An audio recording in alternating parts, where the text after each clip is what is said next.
sommes arrivés aujourd'hui à Butembo, messieurs les journalistes, c'est pour une mission à double objet.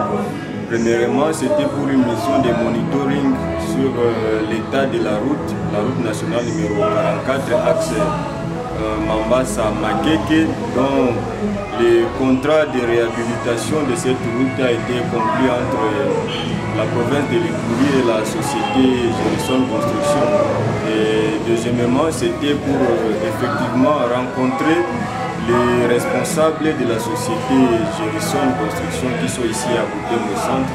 Et nous les avons rencontrés, c'est parce que depuis un certain temps, vous êtes sans ignorer qu'il y a des actualités qui sont en train d'enflammer la toile ces derniers temps sur le travail que la société Gérisson Construction est en train de faire sur l'axe Mambasa-Makeke.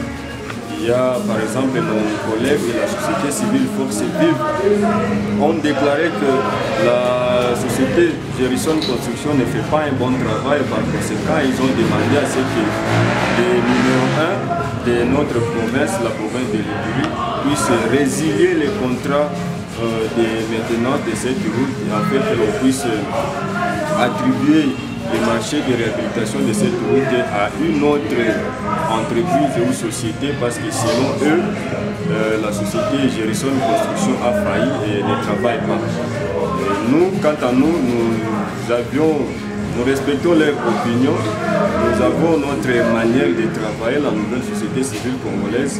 Nous avions jugé bon de pouvoir effectuer une mission sur le terrain, c'est-à-dire le monitoring, pour voir effectivement ce qui est en train de se faire et par après voir les responsables de cette société qui puissent nous dire effectivement qu'est-ce qui ne va pas pour qu'ils puissent très bien faire leur travail.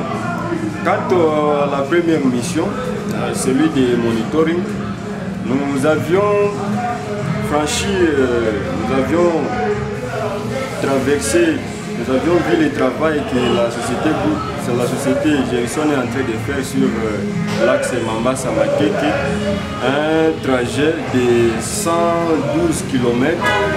Mais ce que nous avons constaté sur le terrain, c'est contrairement à ce que l'opinion est en train de dire, monsieur le journaliste, les responsables de la société Gérisson Construction sont à pied d'œuvre. Les ingénieurs sont en train de travailler, nous les avons vus. Et nous avions même échangé avec eux, les machines sont en train de travailler, les cartonniers sont en train de travailler, les ingénieurs ainsi de suite. Donc le travail est en train d'être fait, monsieur le journaliste. Et je pense qu'il y a plutôt quelques points à reprocher au travail que la société Gérisson est en train de faire. Mais dire qu'il y ait résiliation de contrats directement entre la province de l'Ituri et la société Gérisson Construction, nous pensons que c'est vraiment aller très loin. Il y a lieu de pouvoir aider cette société. Pourquoi? Parce que selon les responsables de Gérisson, la société éprouve beaucoup de difficultés pour pouvoir travailler. Depuis par exemple 2018 que cette société avait conclu un contrat avec la province de l'Ituri sur d'abord l'ouverture de cette route, mais aussi la maintenance de cette route. Aujourd'hui, monsieur le journaliste, la province de l'Ituri doit plus de 800 000 $ à la société Gérisson. C'est une révélation, une chose que nous on ne savait pas, mais on l'a découvert aujourd'hui à travers notre rencontre avec les responsables de cette société. Eh bien, sur les plus de 800 millions de $ que notre province de l'Ituri doit à cette société, jusque-là, il n'y a pas encore remboursement. Il y a remboursement partiel, mais qui n'est pas total jusque-là. Mais encore, sur les péages routes que cette société est en train de percevoir, par exemple, cela ne suffit pas pour eux et pour qu'ils puissent très bien faire leur travail au-delà de ce qu'ils sont en train de faire aujourd'hui. Parce que dans les 100% des péages routes qu'ils sont en train de percevoir sur différentes barrières, les 30% partent pour le remboursement de la dette que la province leur doit. Et dans les 70% restants, ils sont en train de les partager avec la DGFI, monsieur le journaliste, avec le peu là qu'ils sont en train de percevoir. Selon eux, ça ne suffit pas vraiment pour qu'ils puissent très bien faire leur travail. Et Et ce qu'ils sont en train de faire, c'est un sacrifice qu'ils sont en train de le faire. C'est pour l'amour tout simplement des peuples ipuriens. Et bien donc, messieurs les journalistes, il faudrait qu'il y ait vraiment un bon partage de l'argent que la DGRP est en train de toucher, parce que quand nous, les usagers de la route, nous sommes en train de payer pour la circulation que nous sommes en train de faire, le plus important c'est pour que nous puissions voir effectivement les retours de cet argent, que nous puissions voir les travaux, qu'il y ait une circulation fluide sur la route. Mais quand nous payons, l'argent se partage entre l'attributaire ainsi que l'État. Pour l'État, à travers la DGRP, nous, ça ne profite pas aux usagers, monsieur les journalistes.